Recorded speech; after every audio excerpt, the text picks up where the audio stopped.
I'm back. I said I'd come back, and it literally was 2 seconds. And that's just because I want to do this hooded lids tutorial. So I'm just going to invite Jess along, because I know that she really wanted this video. But I'll save it in my timeline anyway, so if she doesn't catch it, because she's in America, she can use it later.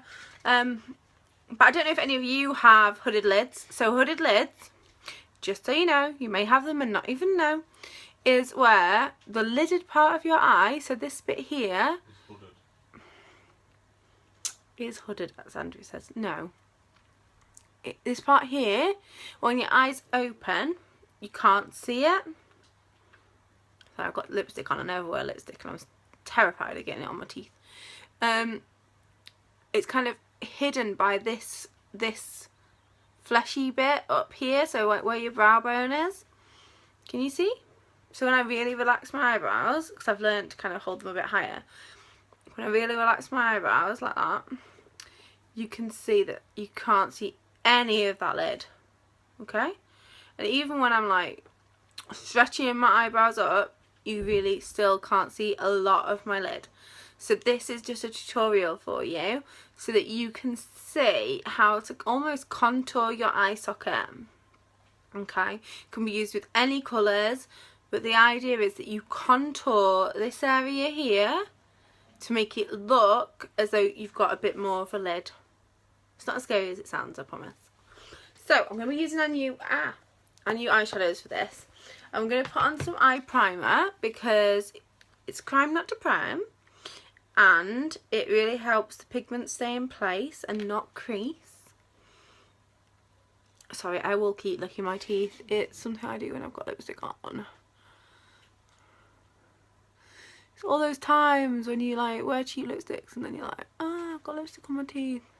I don't think I've ever had lipstick on my teeth with Younique. Like, not even once. Oh, no, and it was once. I once wore one of our Splash liquid lipsticks and I put lip gloss over the top and it went on my teeth. I didn't like that. But I'm now paranoid whenever I wear lipstick that I'll get it on my teeth.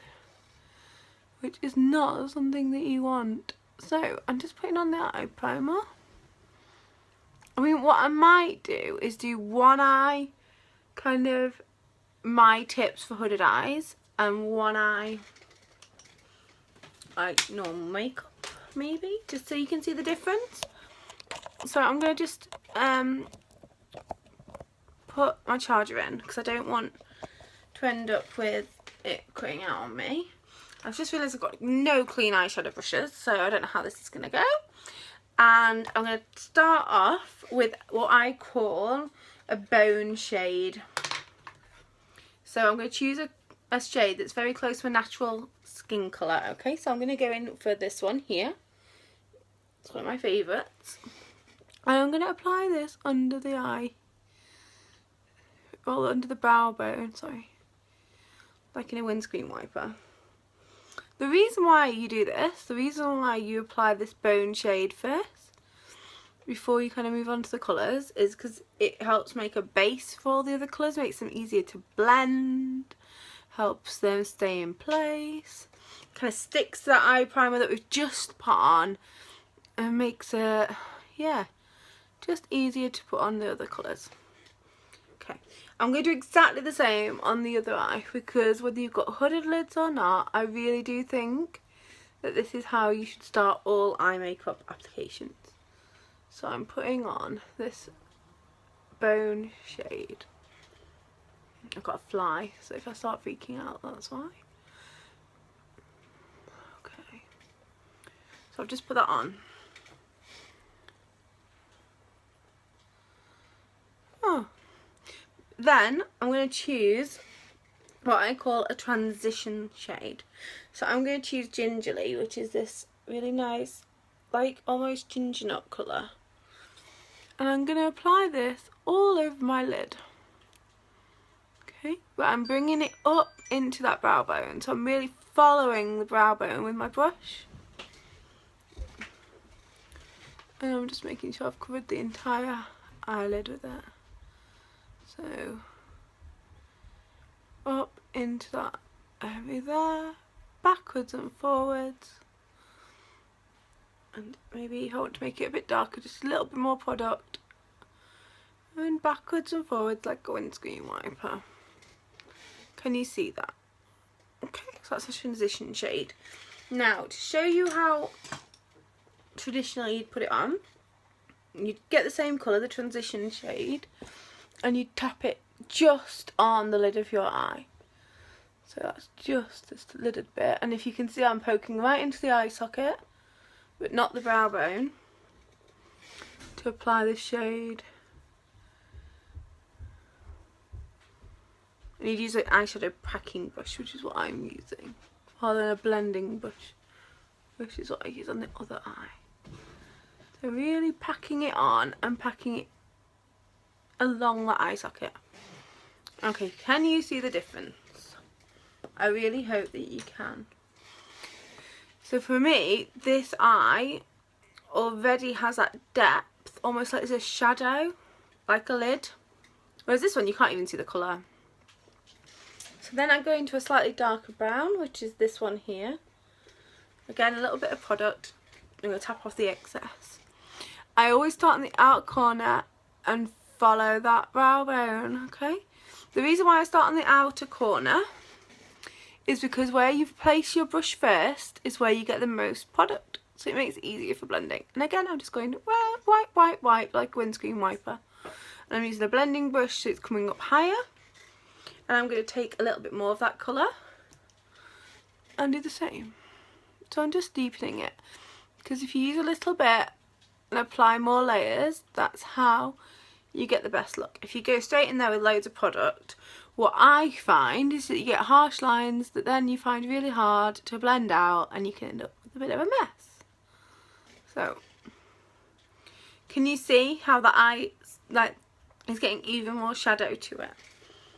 So now if I go and take a crease brush, and I need a clean one because I don't want to make a mess, I want to actually show you what it's like.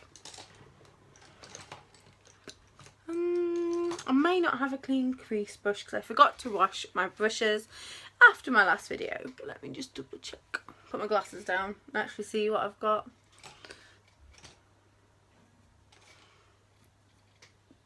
This one will probably do it. Okay, so crease brush this time, which is a lot more stiff than the blending brush. And I just, if this was a normal eye, I'd just be taking it there in the crease and blending that backwards and forwards like this.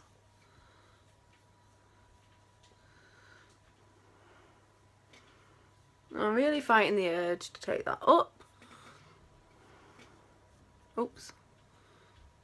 Oh, this eye primer is amazing. It really makes pigments stay in place, but it means it's hard to just wipe them off. Oh, there we go. Okay, so can you see the difference? You might like this, I don't know, but I prefer this look. Then again, oh, I think I've lost my blending brush. Getting my blending brush, I go into an even darker brown. So like this sort of really dark brown.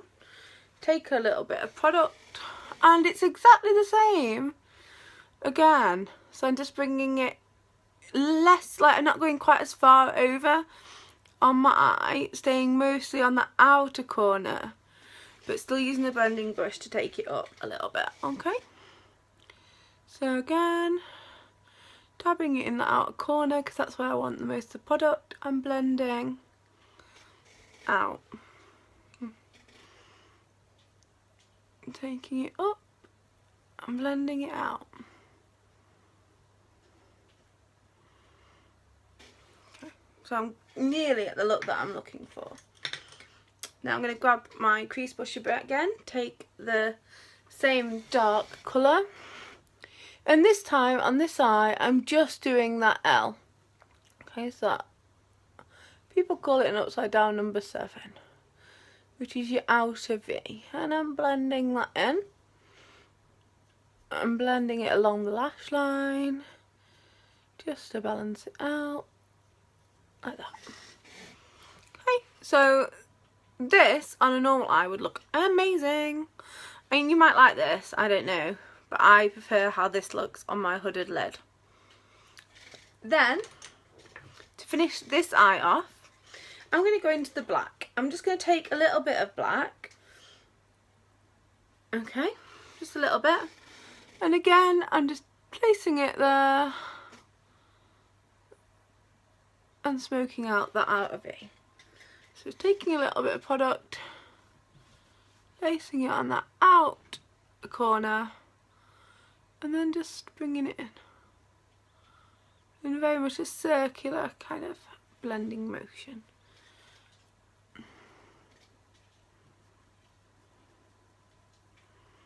I just want to really deepen up that outer V.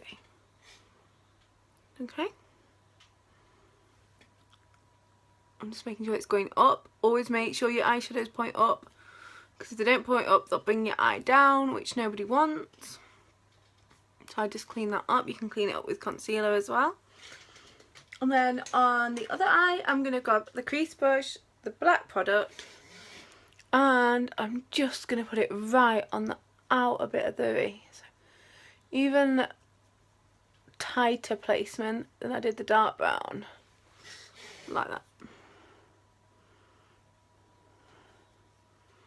Okay, so this is my hooded eye, and this is how you do a traditional eye. So I've done kind of like a bigger dome shape on this eye. Now I want this darkness just to come up a little bit higher, so I'm going back into the dark brown. I'm keeping my eye open, and I'm just taking that darkness up a bit higher, just to really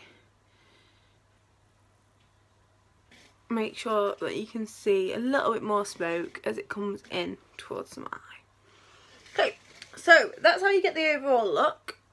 What I also recommend for any eye is to use a highlighting shade. So I absolutely love this. I go into the corner and just place it on like that, and do the same on the other side. Really brighten up that inner eye, and then I take a little bit more, I adjust it underneath my eyebrow like that, and the same on the other side. So I don't know if you can see the difference, but personally I prefer the look of this. Hi Jess! This is for you. This is for you to share. I'm just showing, just so you know, the difference in how I apply my eye makeup for my hooded lids. So on this side, I've done my hooded lid tutorial, so I've brought all the colours up a little bit higher. This will be saved on my timeline so that you can watch it later and share. And this is the traditional eye. So this is how you would do a traditional lid. And because they haven't got the hood here, like when the eye's open, I don't know if you can imagine, but you'd see those colours. Whereas because of the hooded lids, you're just getting a peak here and it gives it that depth. So yeah, I hope this is kind of what you were looking for. There's a bit of an eyeliner trick as well. So what is really useful for hooded eyes is when you're doing your eyeliner, and excuse the eyeballs, I'm going to have to do this into a mirror, I can't do it into my phone, is you do tight lining on your hooded line, on your hooded lids. So that means doing under the eyelashes with your eyeliner.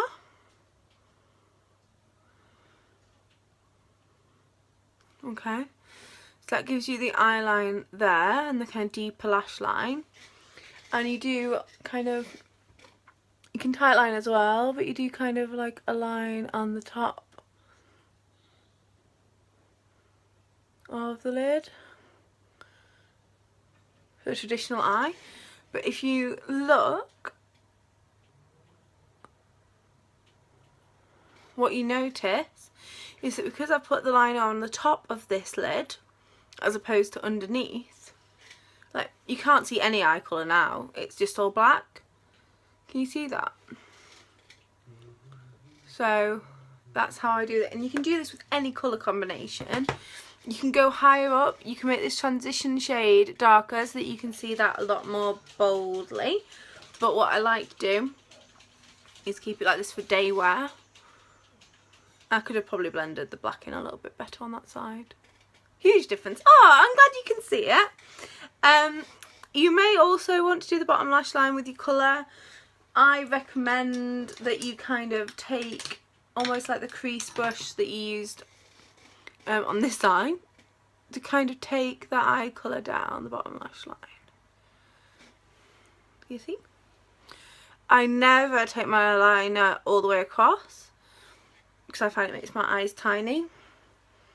I only do this with a traditional eye as well. So you take this round, take it down. I just find it kind of finishes off the look nicely. So yeah, that is my tutorial for hooded lids. It's something that I've learned since doing Younique. So if you've got any questions or you want to see me do other colours, just let me know. Can you do a cat eye? You mean with liner? Now, I am a very new girl to liquid liner, and you can and it's very similar, but there is a slight difference. So you would do the line all the way across. Now this does sacrifice some lid, so you want to keep as close to the lash line as you absolutely possibly can. You see? So I'm keeping that as close to the lash line as I dare. I'm coming further up as I get towards the corner. And then, this is really hard. I don't know if I can do it on live. What you then do is kind of go over your lid. Can you see? And then you kind of close my eye, draw your other line, and then you just fill it in. But it feels really strange because you like drawing on the hooded lid part of your eye. I've got the angles all wrong, but you get the picture. So you kind of draw really high up on your hooded lid to get that cat eye effect. I particularly don't do it very often because it can crease. So because I've been having to look while I've put that on, if I close my eye now, you can see there's like little lines in it. So it's really important that if they're doing a cat eye, that they keep the eye closed as long as they can and really work on filling in those crease lines that you get.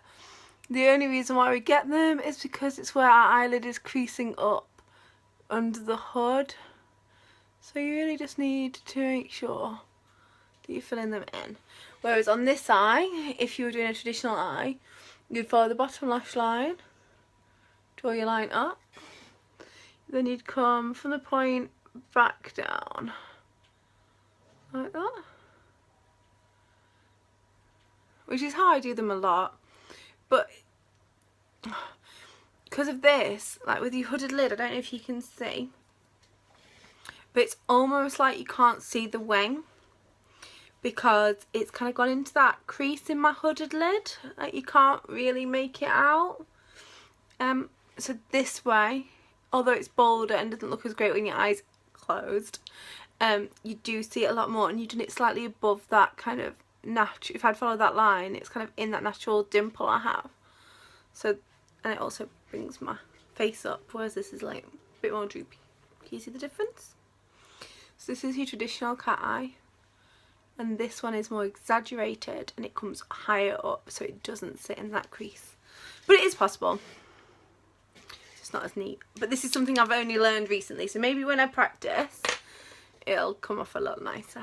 I don't know.